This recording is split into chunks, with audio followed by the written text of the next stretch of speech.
Hi, I'm Arlene Englander, a Columbia University-trained licensed psychotherapist with over 20 years of experience. I'm also a former emotional overeater, but that's something it took me many years to realize.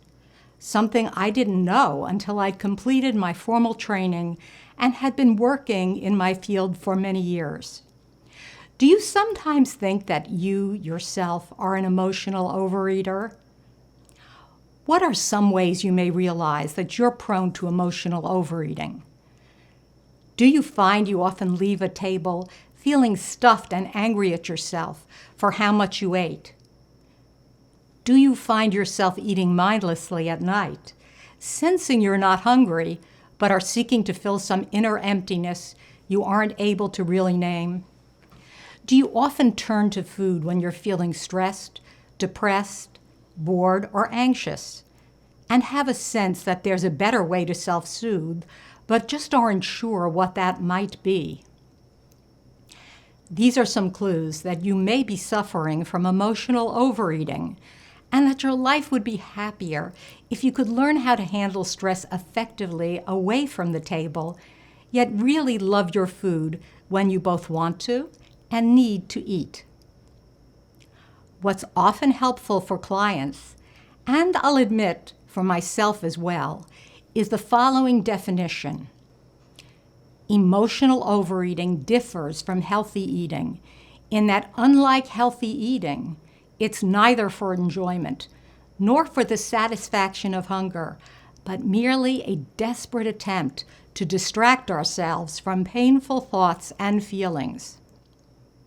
So it's different both quantitatively and qualitatively from healthy eating, in that when we eat in a healthy way, we're really there in the moment, relaxing, savoring our food, in the 90% healthy foods, 10% fun foods ratio most evolved nutritionists nowadays advise, and then stopping just at the point of satisfaction before we feel overly full. When we handle stress effectively away from the table, we're able to do this.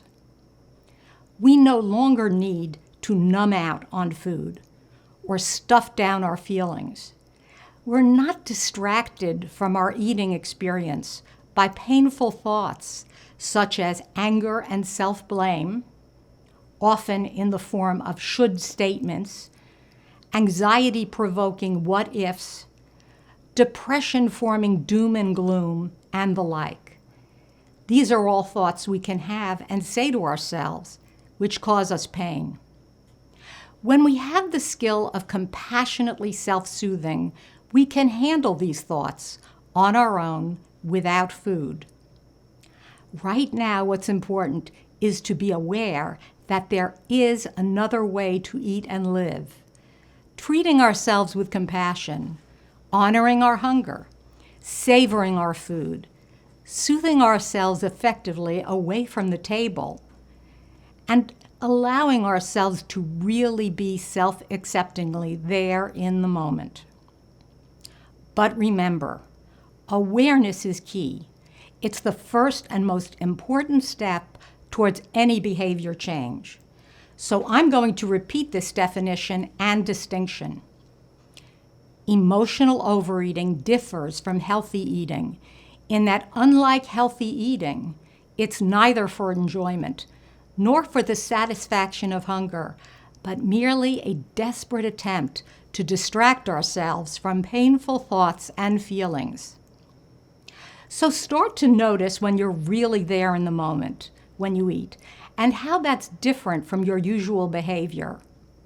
Relax as you sit down at the table, disconnecting from the stress of your day, even taking time to do a shoulder stretch or two as you tune into the potential pleasures of the meal.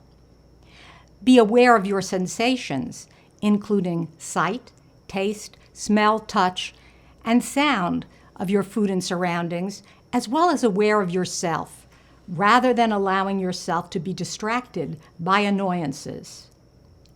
Ask yourself how that differs from the way you usually eat. As you eat, notice, and I mean really notice, how much you enjoy the food when you're hungry and slowly savoring it, and how that pleasure lessens as you start to feel full. Tune into whatever pleases you about your eating experience, while tuning out unpleasant thoughts and feelings and allowing those to drift away. This awareness will start you on the path towards eating more mindfully and in a healthier way. This is one important step in successful self-care, helping you love yourself, your life, and your food more fully. I'll share more with you later on this subject and on learning other healthy habits so pleasurable and practical they'll last forever.